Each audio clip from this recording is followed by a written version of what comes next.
Meeting de Gbagbo à Yopougon. Un discours contre le 4e mandat et la dépendance. Un discours contre le 4e mandat et la dépendance. Le meeting de Laurent Gbagbo, tenu le 16 août 2025 à Yopougon, a été marqué par une attaque frontale contre l'éventualité d'un 4e mandat d'Alassane Ouattara, président du RHDP. Au-delà du rejet politique, son discours met en lumière des enjeux constitutionnels, mémoriels, stratégiques et géopolitiques. Chers amis, bonjour. Germain Sewe. Dans son message, Laurent Gbagbo frappe premièrement par l'angle constitutionnel et juridique. Son opposition à un 4e mandat s'appuie sur l'idée d'une violation de l'esprit de la Constitution, conçue pour éviter les dérives autoritaires.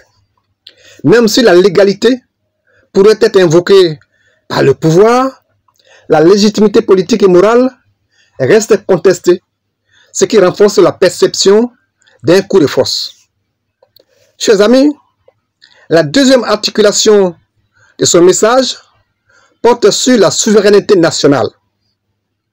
En accusant Alassane Ouattara de dépendre de l'Élysée pour ses décisions, Laurent Gbagbo soulève la question de la souveraineté réelle de la Côte d'Ivoire. Il oppose, la fierté nationale à une tutelle coloniale persistante. Son discours s'inscrit dans la continuité de la lutte pour l'indépendance, ce qui mobilise un imaginaire d'émancipation politique.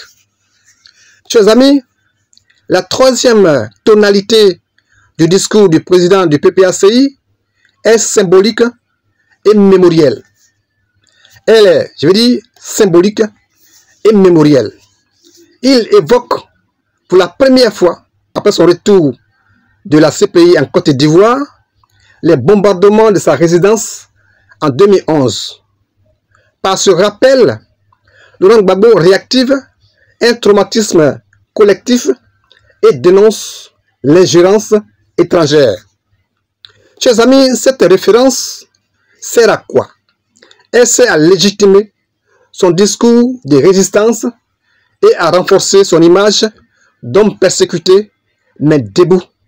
Homme persécuté et debout, en opposition à un adversaire perçu comme aligné et dépendant des puissances extérieures.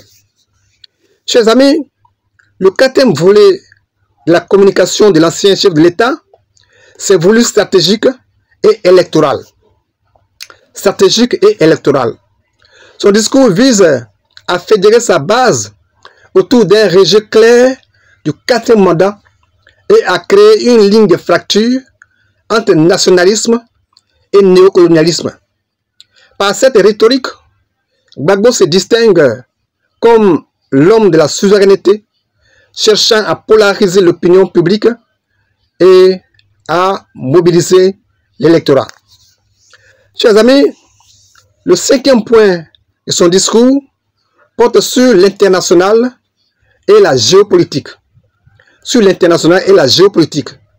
Son propos met en lumière la persistance d'influences extérieures, notamment françaises, dans les choix politiques ivoiriens.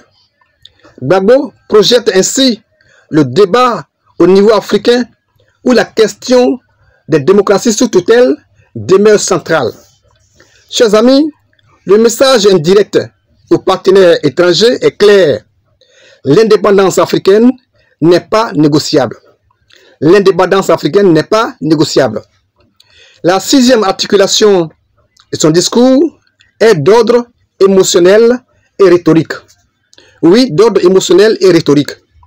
Gbagbo utilise un langage simple, direct et percutant, ponctué d'exclamations qui galvanise la foule. Sa rhétorique repose sur la dignité et la résistance face à l'humiliation.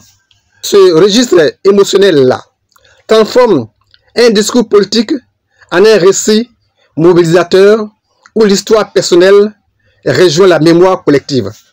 Chers amis, nous pouvons dire que le meeting de Yopougon a ainsi dépassé le simple rejet d'un 4e mandat.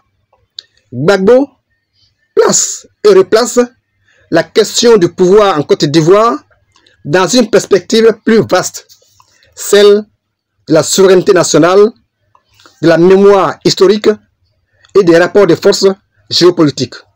Je vous salue.